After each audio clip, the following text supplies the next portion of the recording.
ပို့ပြီးပြေဆုံးသွားတယ်လူပညာအလုပ်ခေါင်းပန်းလန်နဲ့လုပ်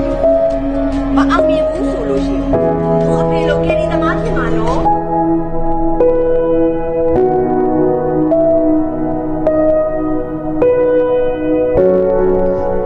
သူကြရှုံးတဲ့ချိန်မှာလည်းသူ့ဘေးနားမှာရှိချင်တာငါတို့မိသားစုဘာလို့ကြွက်ပျက်စီးသွားတာ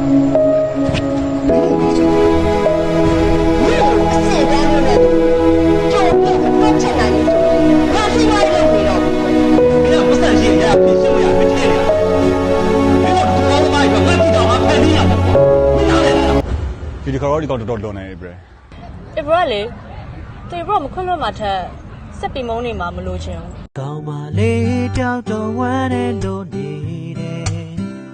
ဘာကြောင့်လဲလို့တော့မမင်းနဲ့ကျွန်တော်ကြောင့်ပဲသူကိုရွယ်တိုင်းနိုင်ချင်းခဲ့မိခဲ့တယ်ကျွန်တော်ကိုခွင်လို့ပို့ပြောပေးကြပါခွဲ